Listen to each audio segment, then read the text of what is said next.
Welcome to this McKinsey Global Institute virtual event.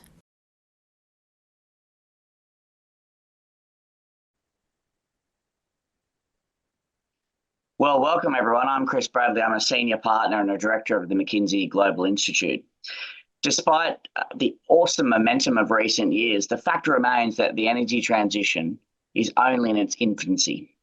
Halfway through what's been called climate's decisive decade, it's time for a pragmatic reality check of where the transition stands and what it's going to take to get the rest of the job done. And we sought to do just that with the new report that we're going to discuss today with you, the hard stuff, navigating the physical realities of the energy transition. To start, my co-author, Meekala Krishnan, and I will share some of the findings of the research. Meekala is a partner of mine at the McKinsey Global Institute, and she leads our research on energy and climate. We'll then follow a pre-recorded conversation with Meekala and the President and Chief Executive Officer of NextEra Energy Resources, Rebecca Kujawa, who she couldn't be with us live today, but has taken the time to put her thoughts down for us. And we'll follow with a terrific panel that will be moderated by my colleague Hilmian Tai, and will include Anne Metler, Jesse Jenkins, and Claire O'Neill. And we'll leave time for audience Q&A at the end. And we encourage you to ask questions by using the Q&A tab, which can be found on the right-hand side of your screen.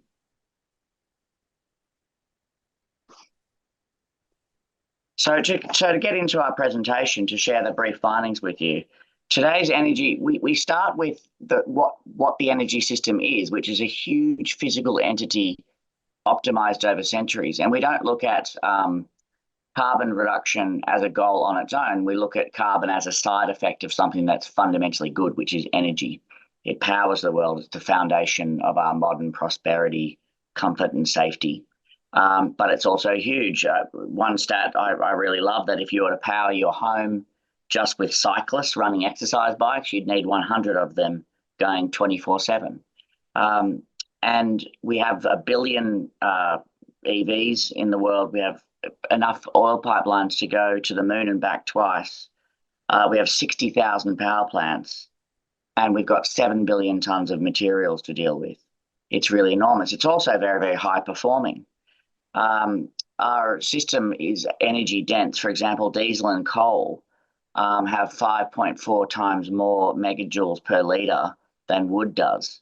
It's very transportable. We can move oil 1,000 miles for just 1% of its value. Of course, it's dispatchable and chemically flexible too, but also capable of high heat. For example, 45% of the energy used for materials requires more than 500 degrees Celsius. But there's another side to the equation. It's not just the energy, it's also the side effects. It has flaws too. And principally, that is that 85% of CO2 emissions are linked to the production and consumption of energy, which is the focus of this report. But moreover, it has another flaw too, in that 2/3 of all the energy is wasted because fossil fuels generate a lot of dissipation. And in some ways, that gives us a great hope. Now, when we look at the energy transition, we're not just talking about renovating a room, but we're also talking about changing house.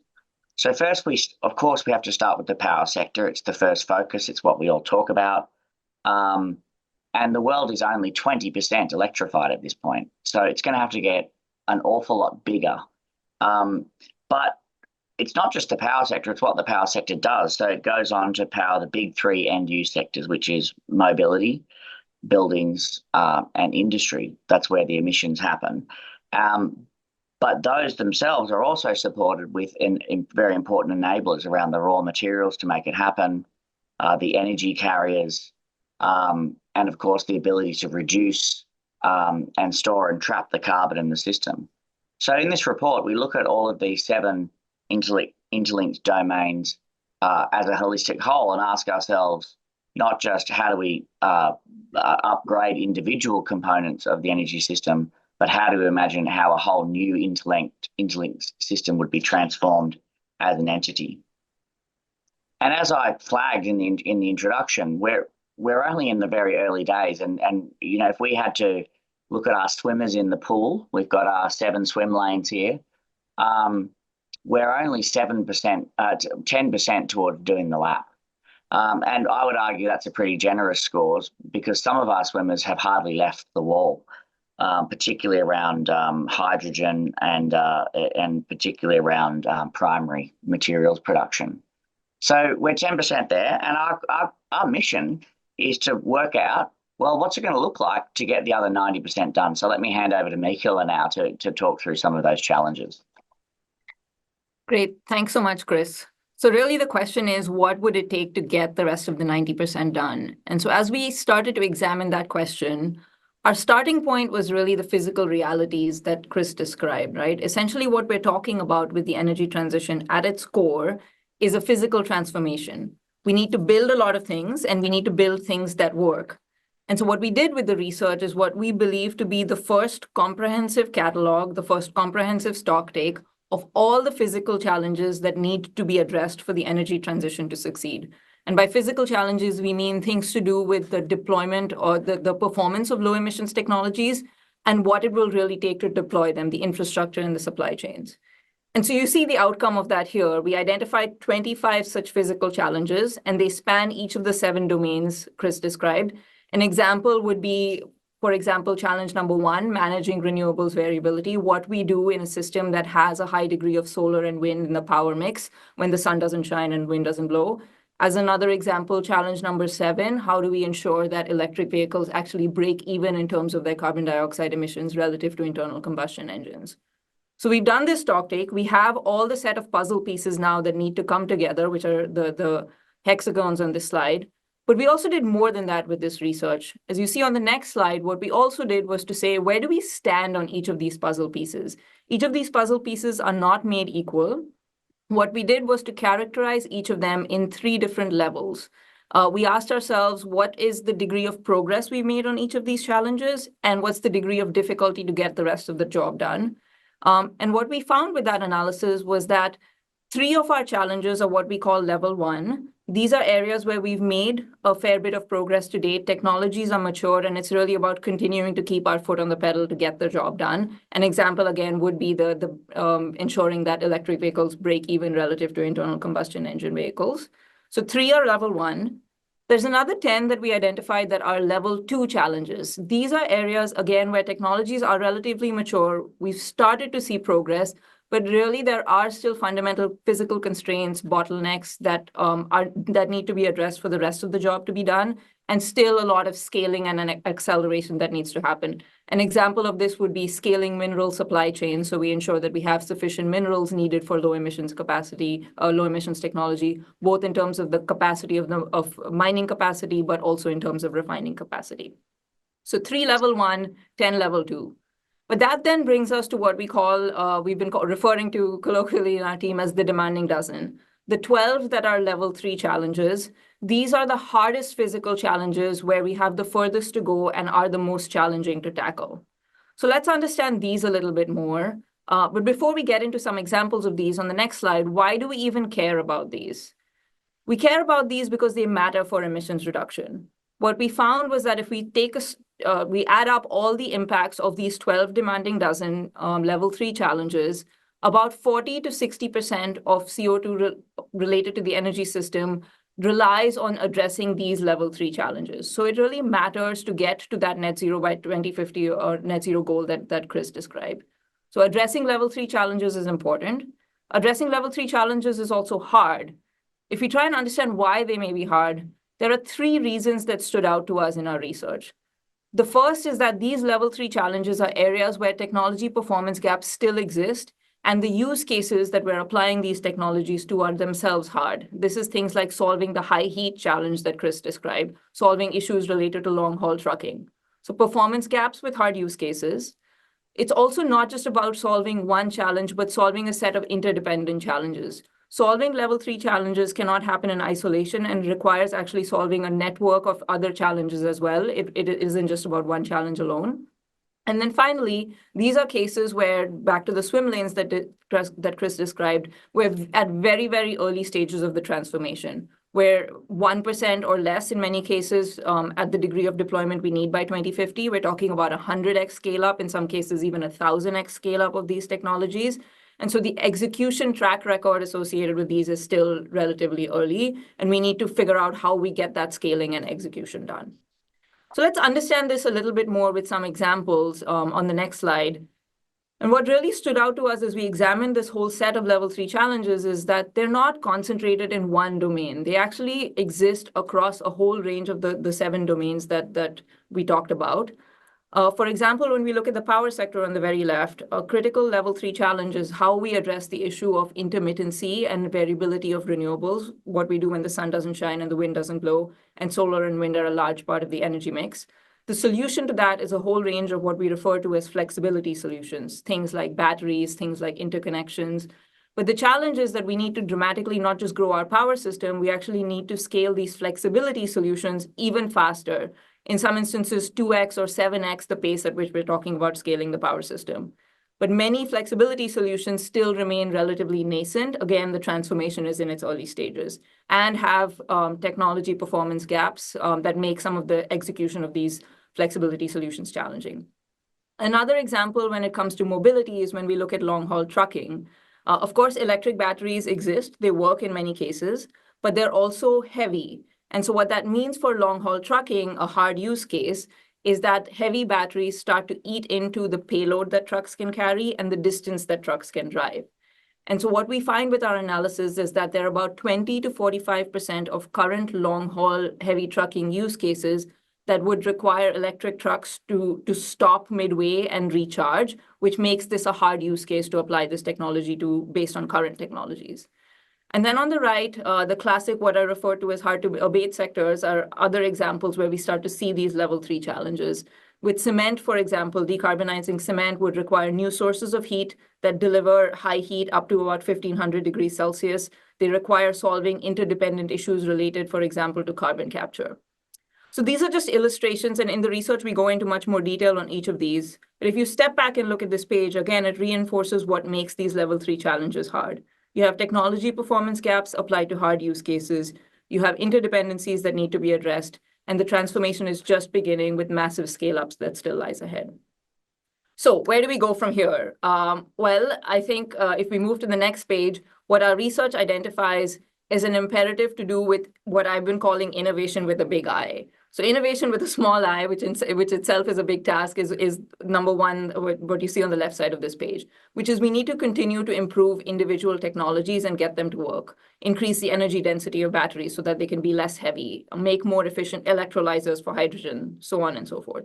But this transition is not just about innovation with a small I, it's innovation with a big I. We also need to think about how we're redesigning entire systems to make these low emissions technologies work and deliver their promise.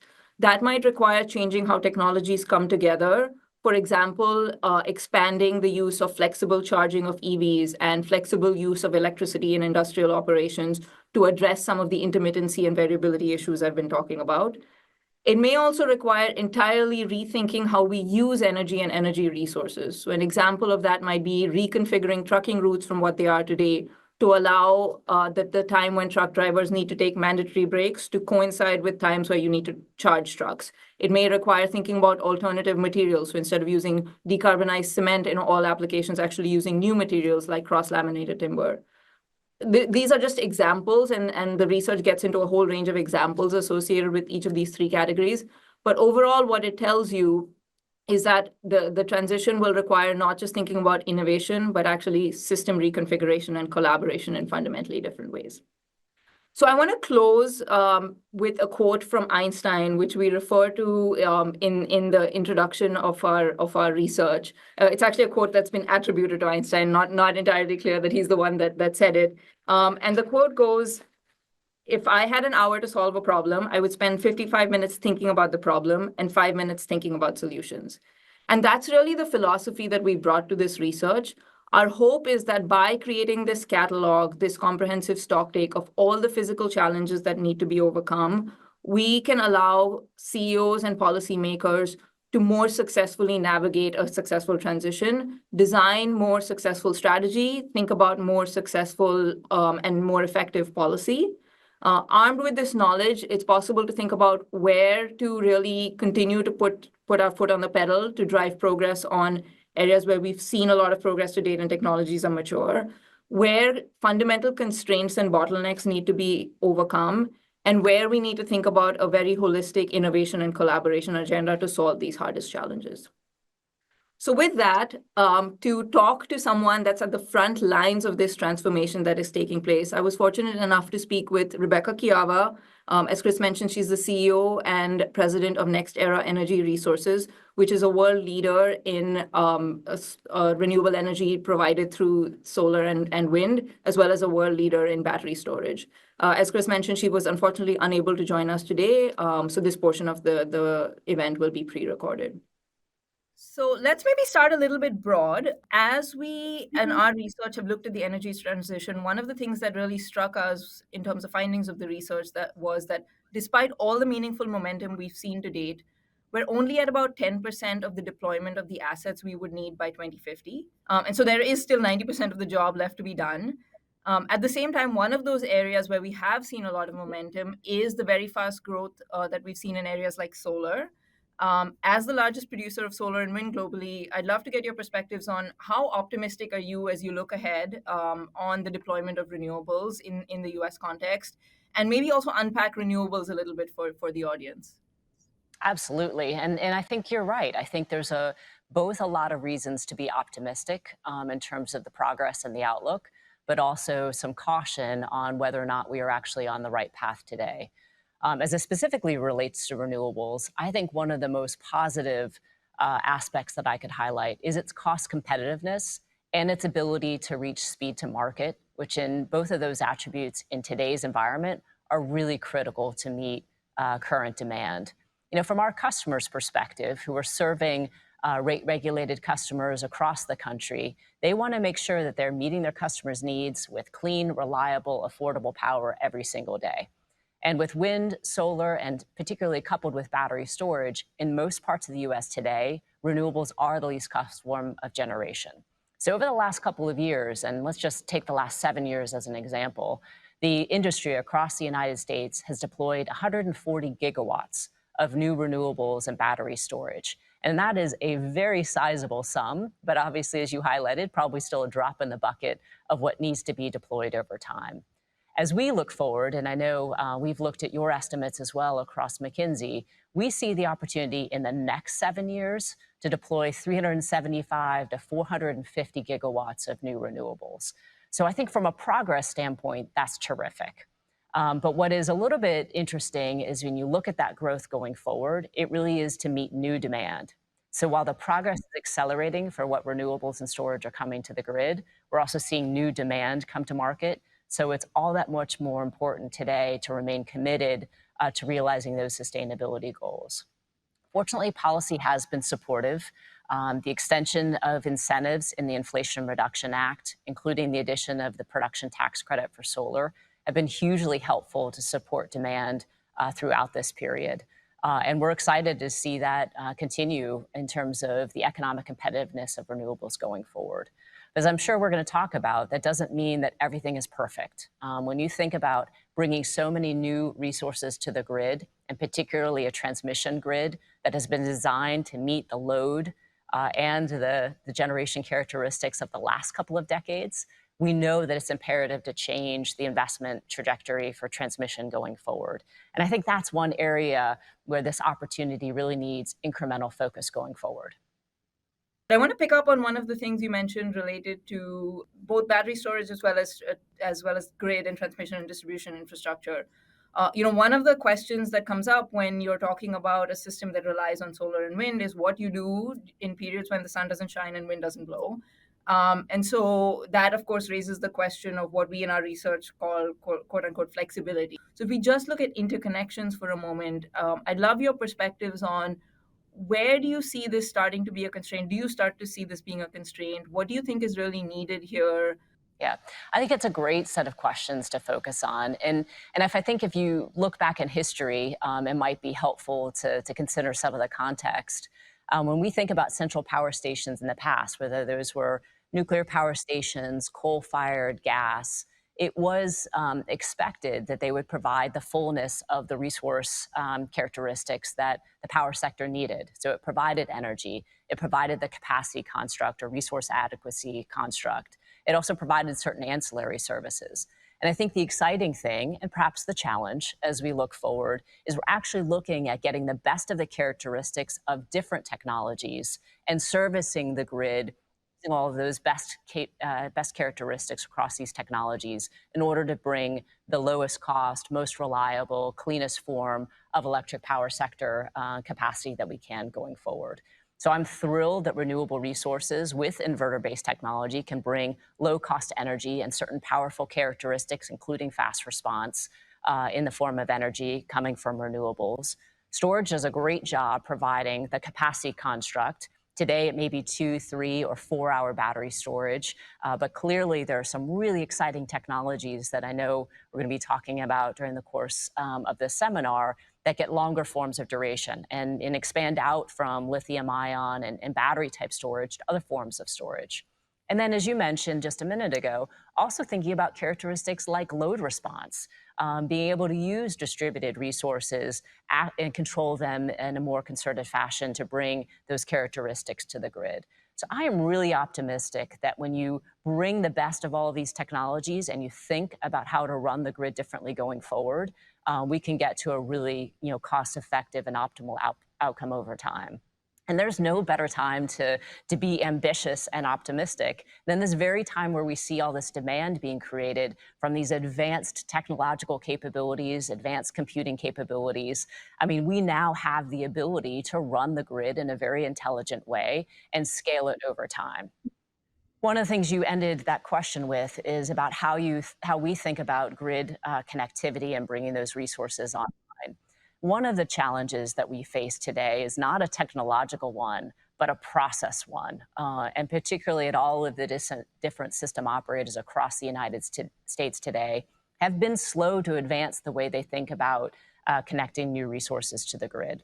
So we've seen those timelines expand significantly from 1 to 2 years in the past to now in many parts of the US, it's 5 to 7 years from the date that we file a request to get a resource connected to the day that we know what those costs are and we're approved to bring those resources online.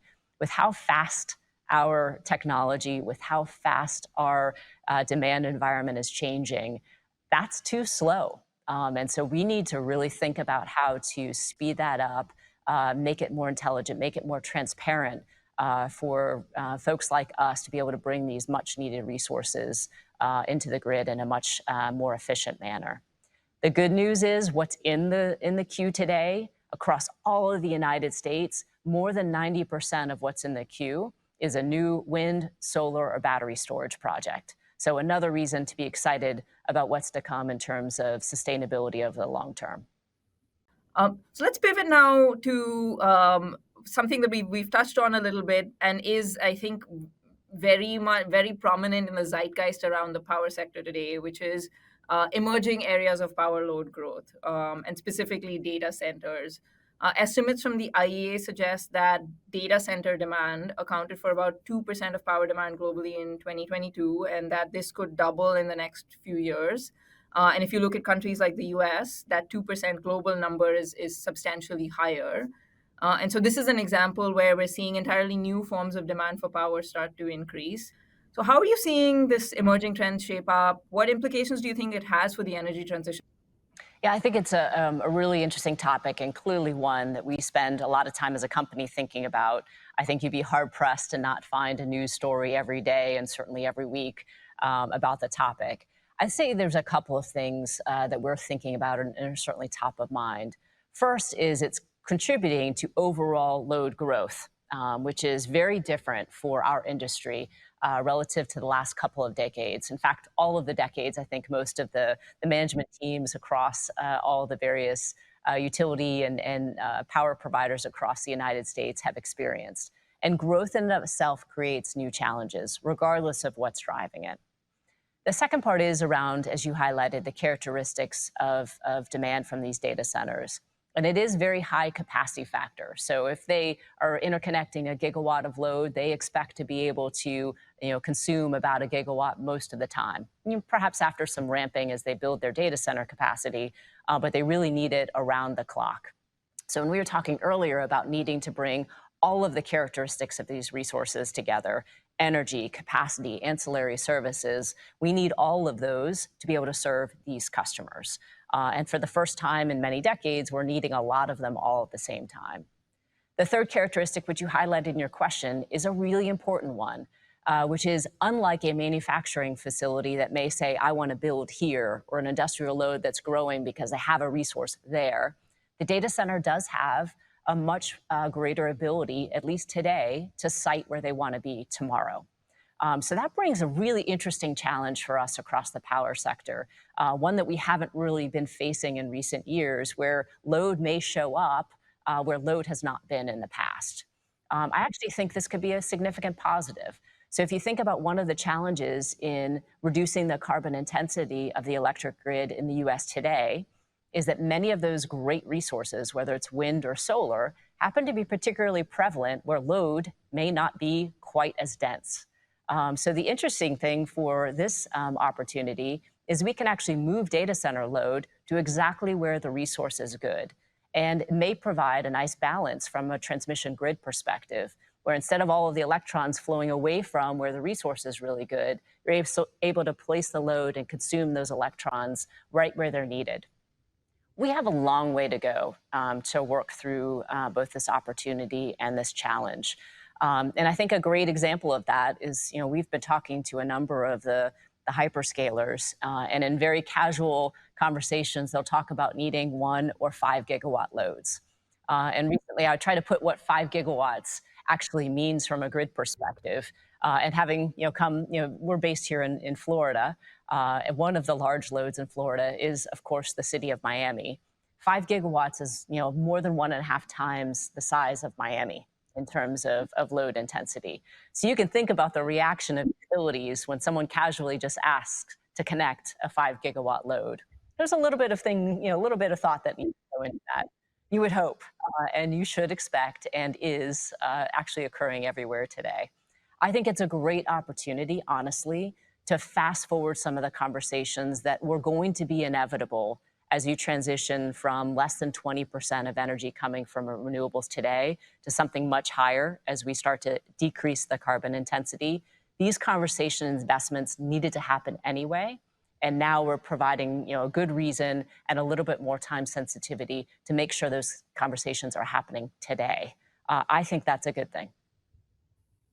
Well, fantastic, Rebecca. This has been an incredibly wide-ranging conversation. Thank you so much for taking the time to speak with us and sharing your insights and perspectives. We really appreciate it.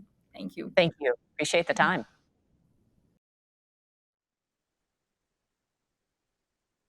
So I want to thank Rebecca for that really insightful discussion. It's great to hear from companies who are really dealing and facing in with the hard stuff that we're talking about in this report.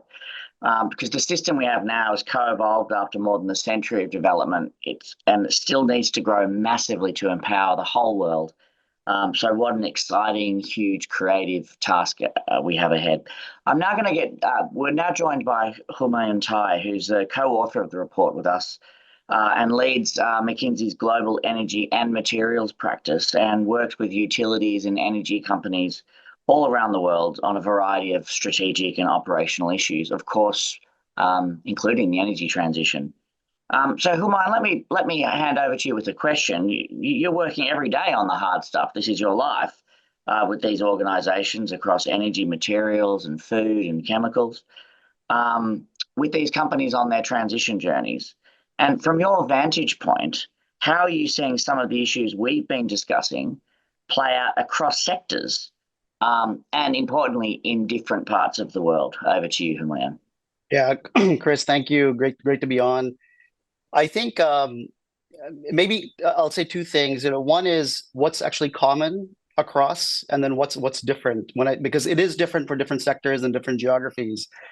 But it's important to highlight one common theme, which is really at the heart of our hard stuff report, which is when you actually look at announcements for 2030, 2050, et cetera, for technology developments that need to happen or projects that need to be delivered in renewables and clean fuels, et cetera. And you look at the pace of progress and where we are, there is a gap. We see emerging a widening gap, and we call it a reality gap.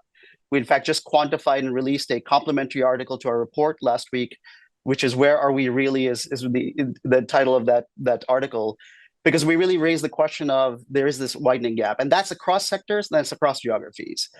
And one of the fundamental things that underlies that we, I think, cover in our report is, if I just put a wrapper around it, is the shift from the last decade of where technologies are really improving their cost of production. So if you think about renewables, solar, the cost of production for that solar cell, to now we're scaling and we're going to large systems. And now we're getting into challenges that are macro related, that are permitting and downstream related effectively. And I think that's the challenge, which is stretching the announcements to the realized gap. So for example, hydrogen, 10 to 15% of the pronouncements we think have only reached FID. And when you look at the business cases behind hydrogen, behind CCUS, even some of the renewables, for example, offshore wind, we see widening challenges in the next set of projects that are emerging. So that's one thing that is common across sectors and industries. Then one thing that is quite different, I do want to bring in the emerging markets perspective, because often the discussion is very global north focused, OECD focused. But when we think about emerging economies that have the challenge of not just doing net zero and going to decarbonizing their energy systems and broader economies, but balancing that with system resiliency for the energy system, affordability of what it costs to get there, national objectives of competitiveness, and then ultimately economic growth, that's where the tension points occur. And you can imagine, for example, in a country like India, where the energy intensity is 1/4 of China and the EU, there's a lot more that's needed to invest in the energy system to drive economic growth. But then there is a cleaning up that needs to be done at the same time. So how do you balance those objectives? And we see this in sectors like the industry sector, where in emerging economies, steel, cement, plastics, ammonia represent 40% of the economy, whereas in the EU and the US, it's 20% of the economy. So if you have 40% of your industry that is really carbon intensive, it's a much different challenge. Or let's take the power sector, where in emerging economies, you have a smaller baseload, less mature baseload set of technologies for power generation. As you're ramping up renewables, you need more baseload to stabilize the renewables. So you're starting from a very different starting point. So those are some of the challenges on the emerging market side. We do need to acknowledge that and bring that in. I think there are obviously some good points that we should also acknowledge. Like, some of the emerging economies have great endowments, natural resources, both on the mineral side and where power generation comes from, renewables availability, for example. So I think it is a mixed picture. Well, thanks, Homi. And I'm dialing in today from Asia, where exactly as you say, we've got energy consumption that's 1/3 the level of the OECD, but the majority of the world's industrial production. So exactly, it's the double whammy, isn't it? Hey, so thank you. Let's switch gears now and get into the panels, which Homi, you're going to facilitate for us. Yes, so I am super excited about this, and really thankful for 3 incredible panelists who are bringing very different perspectives. And let me just introduce them. First, we have an expert who the Wall Street Journal has described, and I'll look at Jesse's expression when I say this, quote, "the professor helping guide billions in climate spending." And that's Jesse Jenkins, well known. He's a professor at Princeton University, has dual appointments at the Department of Mechanical and Aerospace Engineering.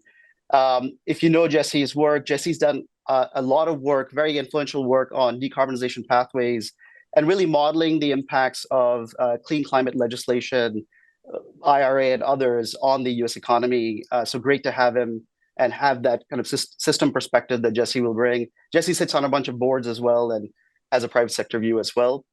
And I'm very excited to have Anne Mettler on as well. Anne is the Vice President for Europe at Breakthrough Energy, which is a network of entities, very influential, that includes investment funds, philanthropic programs, policy efforts that's really aiming to scale the technologies we need to get to net zero.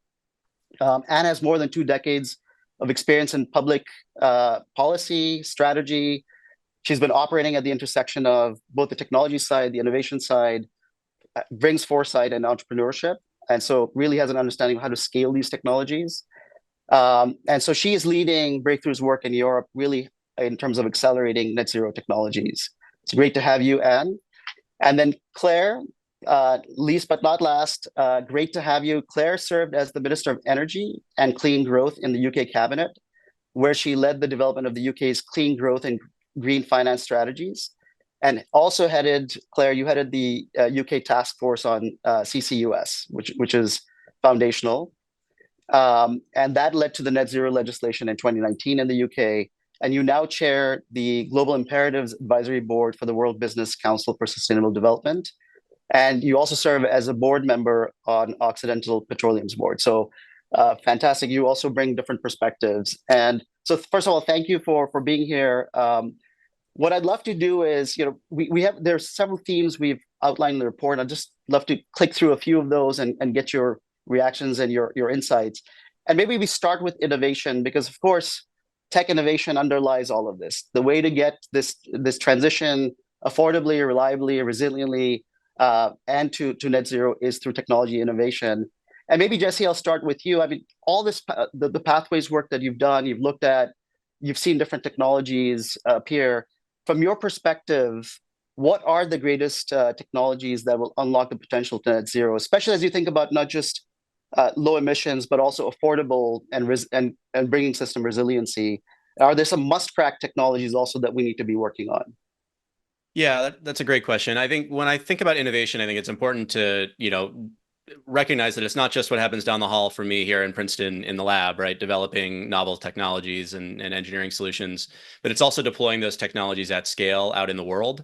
And that kind of incremental innovation experience and learning by doing that triggers really feeds back into continual R&D. So they're not distinct processes, right? You've got, deployment, identifying real challenges in the field, driving competition, all of that drives incremental and improved technologies over time. And I think back over the last sort of 10 or 15 years, it's really quite remarkable the pace of progress we've seen in, I think, three key technologies, solar, wind, and batteries, which have basically taken two what I would have called hard to abate sectors, and I, felt like they were very hard to abate sectors when I started researching these fields, in circa 2012, as I started my graduate studies, which is the power sector and transportation. And they've transformed those into sectors where we have low cost, scalable, and increasingly mature technologies that can be platform technologies to provide, carbon-free energy at the lowest cost, lowest price point pretty much everywhere in the world. If it's not solar, it's likely wind at this point.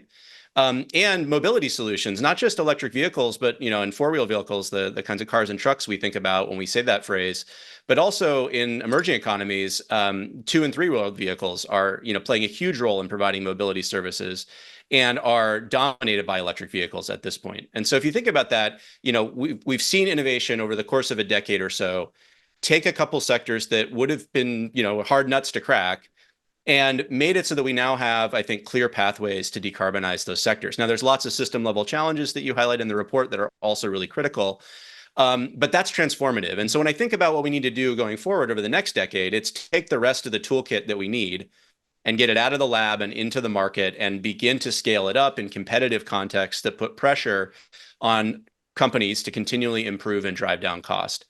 And I think we're starting to see that with the policy environment coming into shape around in the US and China and Europe, huge markets, where we're seeing the deployment of some of those next generation technologies. That includes, in my view, what I call clean, firm power generation or long duration storage resources, which are kind of the missing piece of the puzzle to complement wind, solar, and batteries to get the power sector all the way to a clean and reliable grid.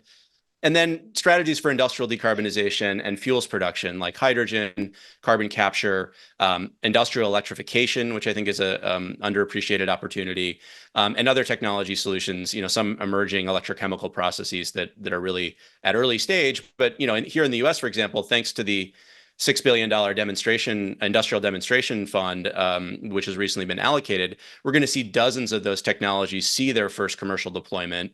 And we're starting to see demand for clean steel and clean fuels and clean concrete from the First Movers Coalition and other early buyers. So I'm optimistic that we're going to start to see that innovation as these technologies hit the market and scale up. Thank you. I love the analogy of thinking back to transport and power as tough sectors, and that gives us inspiration for the next set. But one thing you mentioned was getting from the lab to production, and maybe a question for you, because that's, I think, what you focused on. is how do you scale some of these technologies that are really at the front edge? And maybe from the investor lens, as you look at that, what are the important technologies, or what do you look at in these technologies that gives you confidence of how they scale and when they scale? Thank you so much. It's a great question.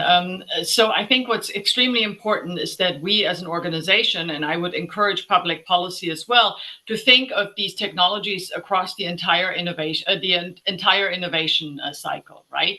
So I think one of the challenges is that we focus too much on the early stages and not enough on the late stages. This is what Jesse says when we have problems scaling up. So the way we think about it is in terms of 3Ds. So that's discovery and the early stages, development, and then deployment. And deployment is where, in my opinion, we should really zero in on at this time, because it's only through deployment that we can decarbonize, right? Only clean technologies that are actually used can help us decarbonize. So how do we do that? From an investment perspective, we need to understand that that technologies at a later stage of the innovation cycle need maybe different kinds of funding vehicles than at the earlier stages. So what is needed here is really project finance. So we're not talking just VC funding, we're really talking project finance. And in particular, we need lots of risk tolerant and patient capital, which is very scarce, as you can imagine, right? So how do we do this? We have a program that's called Breakthrough Energy Catalyst, which is essentially a first of a kind project funding for these technologies. So that would mean that you build the first plant. And so that's quite sizable. Then you're talking around $50 million. So how do we do that? We put together blended finance vehicles, and we do public-private partnerships. So in Europe, for instance, we have a public-private partnership with the European Commission and the European Investment Bank. We pool that funding and essentially make these projects possible. What is interesting here is that one category of the funding is actually philanthropic. So it's non-return seeking, because what we find is the philanthropic funding actually makes some of these projects bankable. So I would really encourage everyone who works in climate philanthropy to think about putting at least some of their funding into these kind of projects, because I think it's an innovative approach that is absolutely needed now. And the European Commission, just to say, puts part of the Horizon research funding into this Catalyst program. So I think what is needed is a new generation of public-private partnership. What is needed are blended finance vehicles that really focus on first-of-a-kind demonstration projects. And what is also needed is more real-time metrics, because there have been a lot of announcements. I don't know who said it earlier, but when you look at final investment decisions, there is a huge gap between the announcements and sort of the final investment decisions, which is really sort of when the shovel hits the ground, right? And I think here, especially the policymaker needs much better metrics in real time. Are we really making progress? Are we really building the stuff we say we're going to build? And here I would really think there's a huge gap to bridge where maybe your research could actually play a really important role. Thanks, Anne. That's such an important point. It's fascinating, by the way, this whole blended finance piece, because such an important point of you need different costs of capital effectively to afford more risk. You know, I'm butchering it, but effectively that's what, at the end of the day, especially when back to the emerging markets theme, when you think about retiring coal plants in Indonesia, for example, and the mechanisms that are needed for finance, you need those blended finance mechanisms with different risk tolerances to actually fund the trust. So that's thank you for raising that. It's really important. And the other thing you raised, which I'm going to come to Claire with, is just the role of public policy in either arranging financing or driving ecosystem development. And Claire, I'm sure you saw this on the carbon sequestration side. We see this in industrial decarbonization. These kinds of solutions can't just do with one large private sector player. They need a broader ecosystem-based solutions. What's the role of policy you see playing a role in those technologies? And maybe also on the finance side that Anne was mentioning, maybe your perspective there would be helpful. Thank you, and thanks for a great report. I hope you've sent it to every energy and climate minister globally, because I can tell you that there was nothing like that on my desk when I was bringing in the net zero legislation a few years ago. I just want to say a sort of a framing point, though, which I think is hugely important in this debate. right from the inception of the conversation about decarbonisation, as expressed in the COP process, of which I served as president of COP, the first president of COP26, business has not been at the table. In fact, business is simply an observer of the COP process. It is not an attendee of the negotiations. And there is this sort of conceit that all of the solution will be a regulated solution, that don't worry, governments will eventually come to save us. And if you compare that with any other point of economic development, you can rapidly see how sort of wrong this construct is. It got to the point in COP26 after my time where we deplatformed the oil and gas companies from attending COP.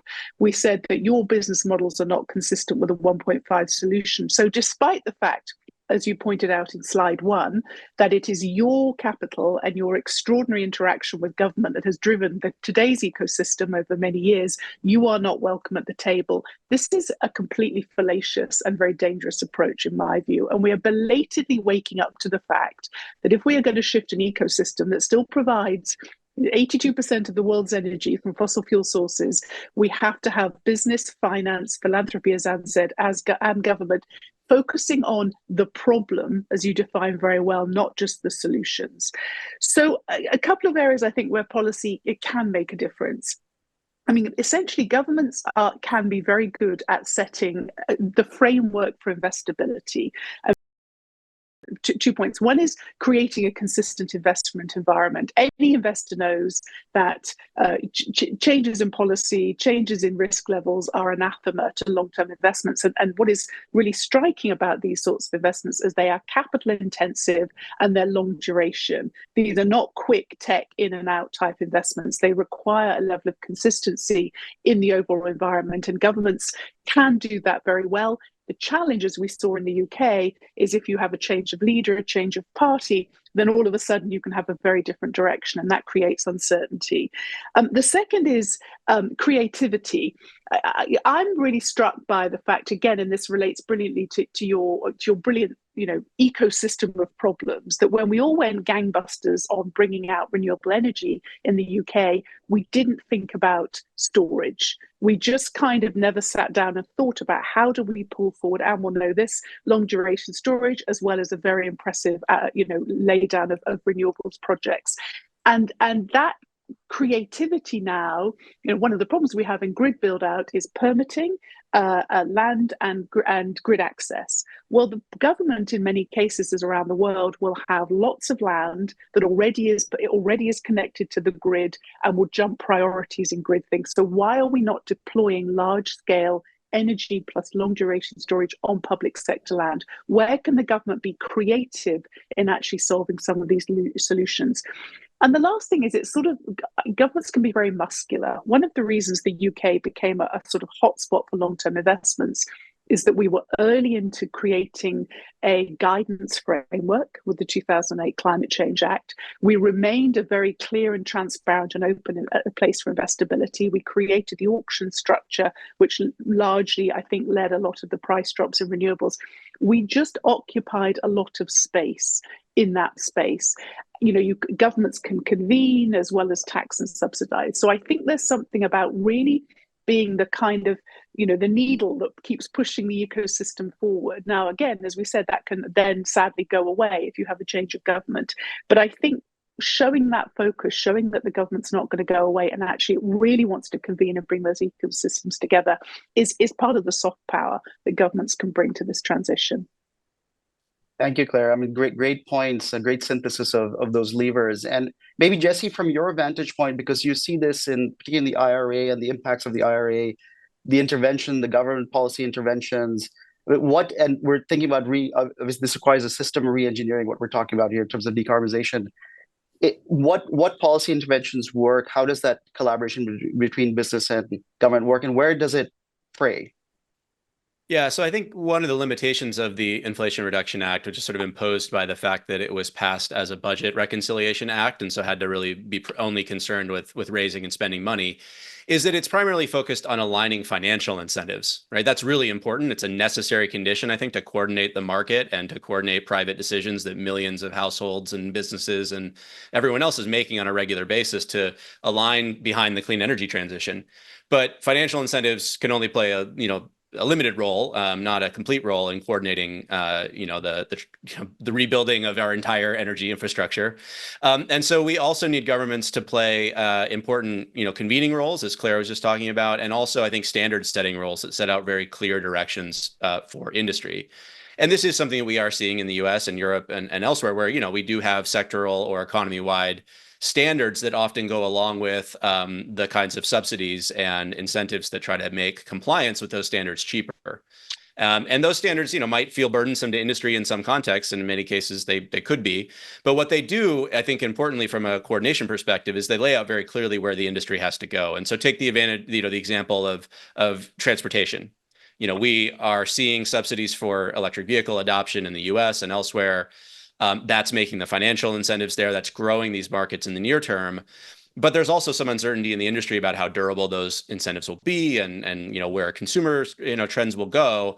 To coordinate the scale of investment and transformation that we need in both the supply chains and the charging infrastructure and the other sort of supportive components, it is quite helpful to have a clear signal from from government, as you do in California or the UK or elsewhere, that, hey, by 2035, you need to transition your fleet to zero emissions vehicles, or fully plug-in vehicles, right, including plug-in hybrids in some cases. That's a very clear coordinating function that the industry can then respond to.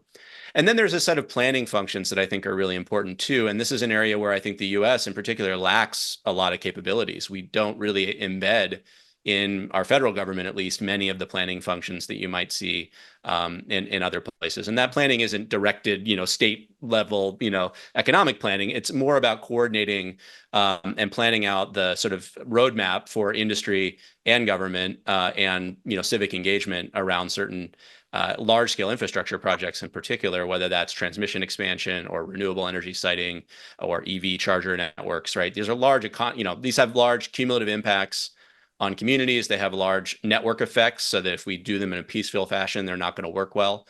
And governments historically play an important role in coordination there as well. So I think those are the three areas, coordination and planning, standard setting, and then aligning the markets with the financial incentives that they need. Yeah, thank you. Very clear, very clear. Maybe I'll shift quickly to maybe a geopolitical lens here. Because one of the things, obviously, as we think about industrial policy, some of the focus on national policy that's coming up, if I think about Europe and I think about Russian invasion of Ukraine, all the issues around the resumption of fossil fuels that's happened. When you think about energy transition, and then you think about industrial competitiveness, which in Europe, this whole discussion around deindustrializing Europe, et cetera. How do you balance? What do you see from an investor perspective as balancing those two tension points? Well, what I always like to say is essentially security and climate are two sides of the same coin. And I would add to that a third aspect, which is competitiveness. So in Europe, as you said, the energy transition discussion completely changed after the war in Ukraine. And essentially, and it changed again after the IRA when it became about competitiveness. And the opportunity I see is that hitherto, these were issues that appealed mostly to the climate community. And as Claire said, it sort of took a punitive almost approach towards industry, even though we now know industry needs to be around the table, right? So I think we are now going a much more, realistic way in Europe going forward, because we have now almost 5 years of experience with the Green Deal, which has been 11,000 pages of regulation. And what we saw after 5 years is that's not enough. Essentially, the Green Deal needed a business case, right? I mean, you have to be able to make money with this. Otherwise, you're never going to be competing with the incumbent system, because this is one response I have to the presentation that was given earlier, when you say why this is so tough, it's working extremely well, right? This is our infrastructure. This is how we do things. So you're trying to come with something that doesn't work as well and that is much more expensive. So we have to work on the business case. It is a matter of, just emergency, if I can say so, here in Europe, because what we see is you can't regulate yourself to net zero. I can confirm that. And the other aspect that we haven't really talked about yet is manufacturing.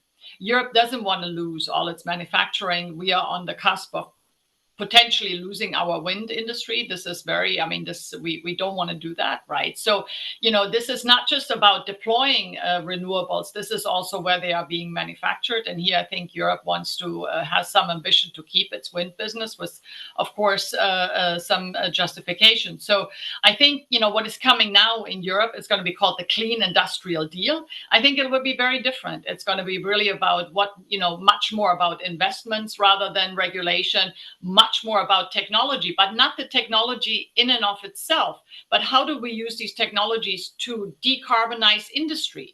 So you're going to have public-private partnerships again that we haven't had before. We're going to bring everyone around the table. That is at least my ambition for the Clean Industrial Deal, because at the end of the day, unless you really make this easy, and this goes back to some of what we talked about on the innovation, we need innovations in deployment, right? We talked about permitting. Things are too complicated, too slow. So, we need a systemic approach to all of this. And now we have a new deal in Europe. We hope it's going to deliver more than the old deal.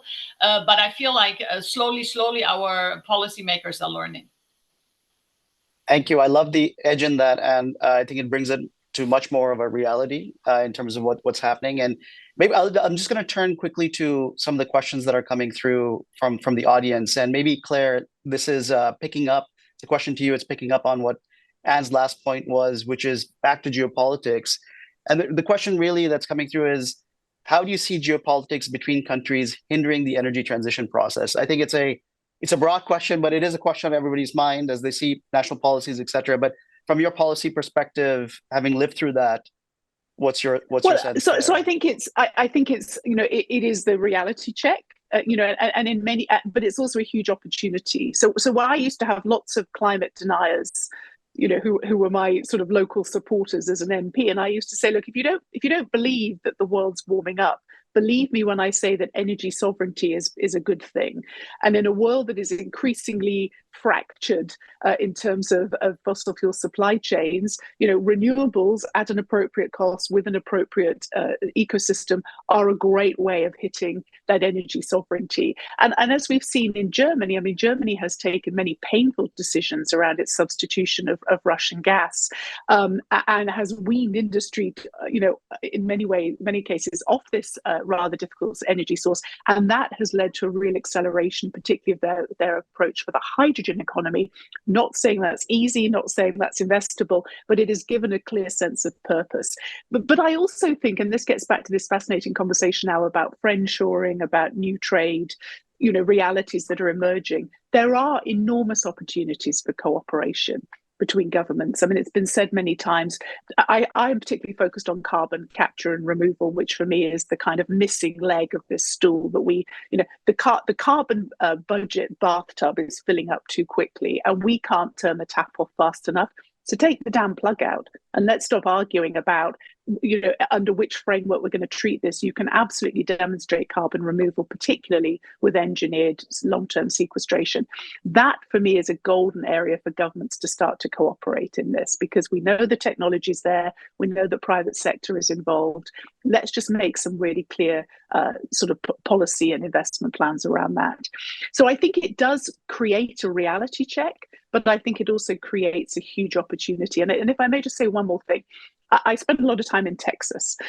Texas is a superpower in terms of fossil fuel production and also in terms of wind and solar deployment. Why? It's not because Texas suddenly kind of swallowed the climate Kool-Aid. It's because along came a whole series of policy announcements coupled with great physical assets, great permitting regime that really accelerated the transition. We don't need to change people's minds to change their behavior.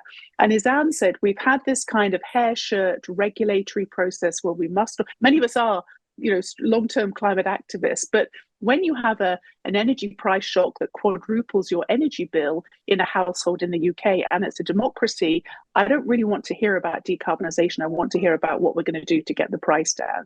So changing behaviour rather than changing mindsets is, for me, the way to go. And I think a lot of these geopolitical realities give us an opportunity to do that. That's wonderful. Thank you. Very sharp perspective, and I think it wraps a number of the themes we were talking about. I think we are out of time. Chris, I don't know if we can do another question, or I think we'll wrap. Yeah, this is always the unfortunate thing. We just get going, and then the time is up. This is really, obviously, this is scratching the surface on a bunch of these questions. But thanks so much. Over to you, Chris. Yeah, well, thanks, Humayun and Claire, Jesse. I think, and you said it all, you can't regulate your way to net zero. It's going to take a whole system approach. It's an incredibly exciting problem. Thank you for joining this panel where we kind of dived into it and did the Einstein, admiration of the problem. You can access the research we've done using this QR code, and we'll share a replay to all the registrants so you can check out more. Again, thank you to all our panelists. What a wonderful discussion. And if you could share your brief feedback with us, that would also be really appreciated. So thank you, everyone. Let's go make this happen.